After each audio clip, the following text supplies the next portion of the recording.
falando da forma de irradiação do sinal de radiofrequência de um WSIM ou de um repetidor, isso funciona da seguinte maneira. Essa antena é uma antena Omni de 2 dB e a forma de radiação do sinal a partir dessa antena é uma forma de radiação na forma toroidal, ou como se fosse um donut.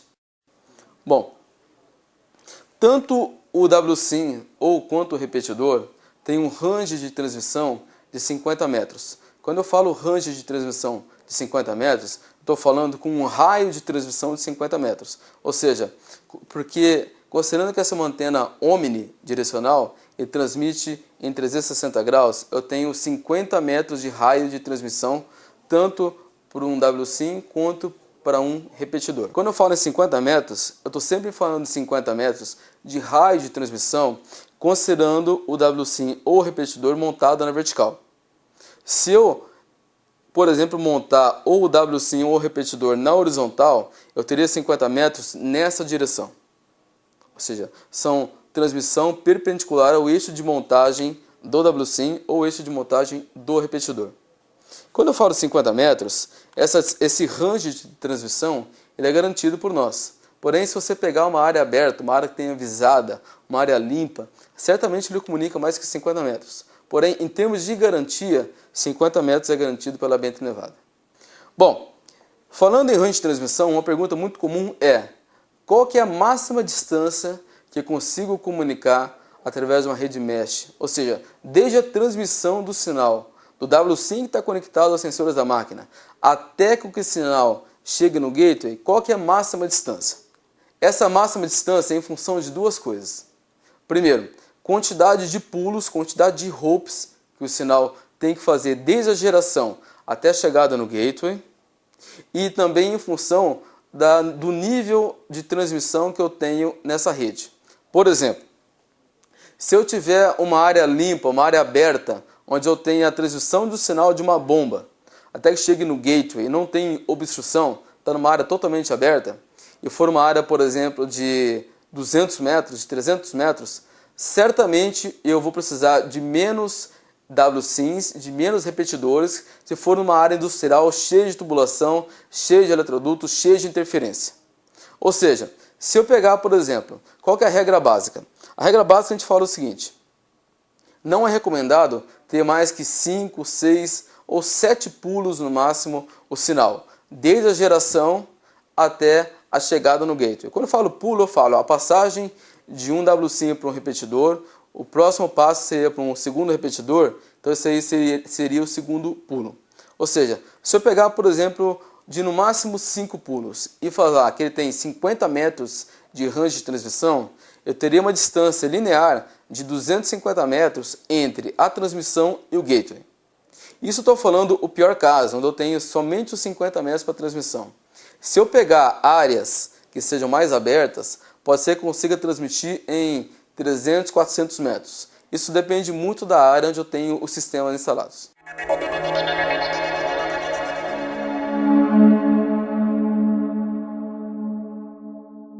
Em relação à duração de bateria, quais são os fatores que influenciam na duração da bateria?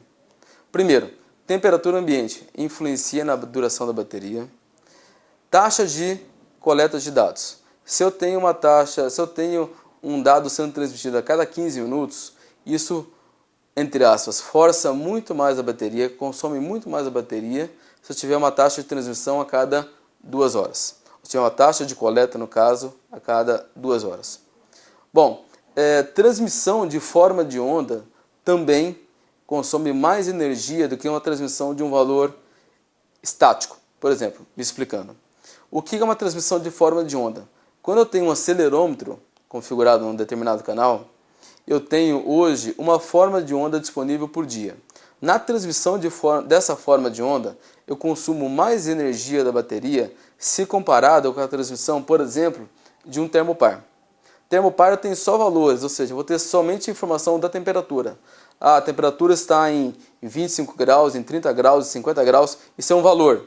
Então, a transmissão dessa informação, no caso de temperatura, consome menos energia se comparado à transmissão de forma de onda de aceleração ou à transmissão da forma de onda de velocidade.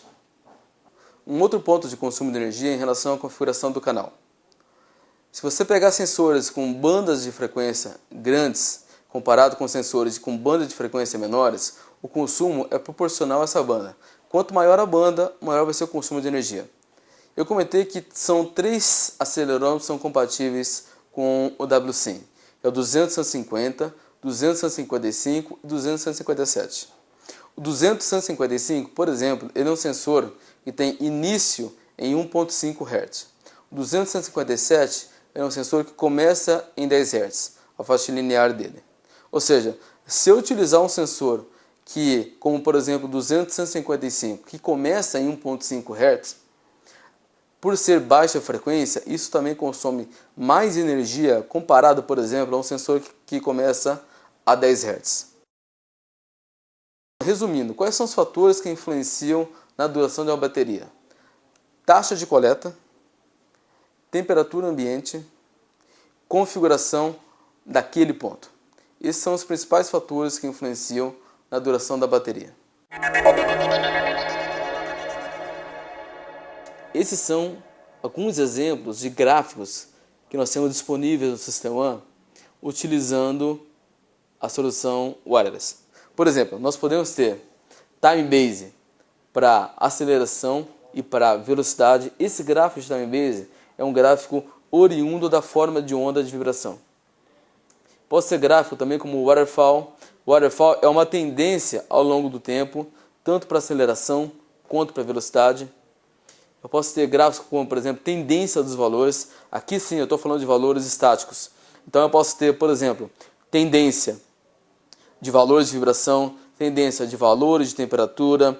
Quando eu falo em vibração, eu estou falando para cada acelerômetro hoje disponível valores de aceleração, valores de velocidade, valores de prime spike e valores de rotor region.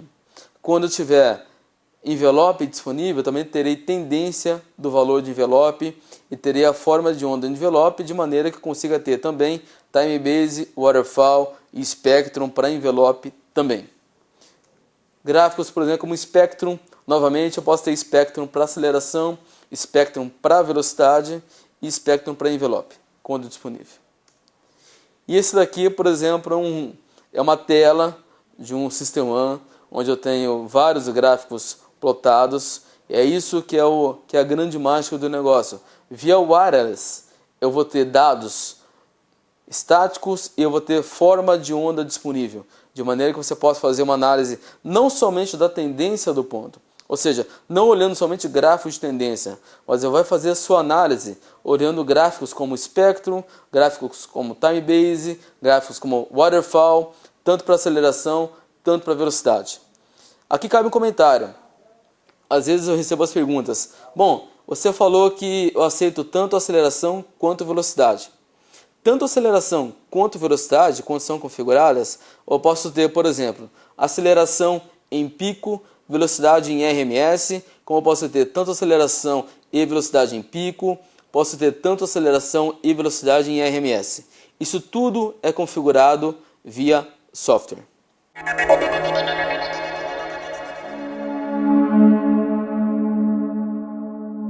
Essa solução wireless ela pode ser aplicada numa gama imensa de máquinas. Nós já comentamos várias vezes quais são os critérios que nos levam a ter uma solução wireless.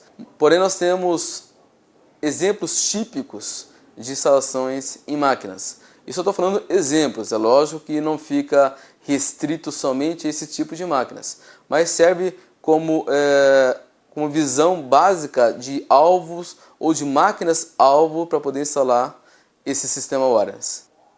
Por exemplo, bombas de óleo auxiliar, bomba vertical, bomba de água vertical, por exemplo, bomba de circulação de água, bomba de condensado, são máquinas que geralmente não têm monitoramento online. Ventiladores de refrigeração de turbinas são bem complicadas de serem acessadas, aí entra o risco de SMS. Motor de giro lento de turbinas, por exemplo, são motores que tipicamente não têm monitoramento online, mas são motores que, se ocorre uma falha, isso gera um problema grave na máquina quando parada. ventiladores de torre de refrigeração, de trocadores de calor, que são máquinas típicas para a instalação de um sistema wireless. Por exemplo, máquinas que são extremamente remotas, são parques de bombas ou bombas de transferência, que geralmente estão em locais bem afastados. Esses foram somente exemplos de instalação da solução wireless. Porém, é lógico que no mundo real isso não fica restrito somente a esse tipo de máquinas. A gama onde é possível instalar uma solução wireless, ela é imensa. Por exemplo, uma bomba de um parque de bombas. Essa bomba, a coleta de dados, era feita a cada 3 semanas. E o que estava acontecendo? Estava acontecendo que as falhas ocorriam nos intervalos dessas coletas. De 3 semanas. Porém, com o problema que as falhas estavam ocorrendo durante esses intervalos de coleta de dados. Bom, qual foi a solução para esse sistema? Ou qual foi a solução para essa máquina? Foi a instalação de um WSIM. E esse WSIM coletou informação de vibração somente dos 2 mancais do motor e dos 2 mancais, é uma bomba que trabalha em balanço, e dos 2 mancais da bomba também. Ou seja, nós temos monitoramento de 4 mancais, sendo um acelerômetro por mancal, e todos com uma entrada de um único WSIM. Com essa configuração, a gente teve todos os dados disponíveis no sistema, um valor estático de a cada 15 minutos e uma forma de onda por dia, comparado a um valor a cada 3 semanas que você tinha antes da instalação desse sistema wireless. Bom, esse é um outro exemplo de um caso de ventiladores de trocador de calor. A coleta nesse caso era feita uma vez por mês. E como no mesmo caso da bomba do parque de bombas, as falhas estavam ocorrendo nos intervalos das coletas. E pelo mesmo problema de falta de pessoal, não foi possível promover, por exemplo, uma coleta ou 2, 3, 4 coletas por mês. Nesse caso foi feita a mesma coisa, foi instalado 2 WSIMs, sendo um WSIM pegando temperatura e vibração de cada mancal do motor e um outro WSIM pegando temperatura e vibração de cada mancal do redutor do ventilador. E da mesma maneira, esses dados foram enviados ao sistema. Ou seja, se antes você tinha um dado por mês, agora você tem um dado a cada 15 minutos, isso para cada sensor, e uma forma de onda de cada sensor por dia. Ou seja, você tem uma densidade de informações muito maior se comparada à sua coleta de dados mensal. E melhor, tanto para esse exemplo, quanto para o exemplo do parque de bombas, significa que você vai ter a capacidade agora de diagnóstico dessa máquina de maneira antecipada. Porque quando você não tem esse monitoramento online, você simplesmente faz uma manutenção reativa. Ou seja, você vai lá corrigir um problema que já aconteceu. Se você tem esse sistema instalado na sua máquina, você pode fazer uma manutenção preditiva e evitar paradas indesejáveis dessa máquina.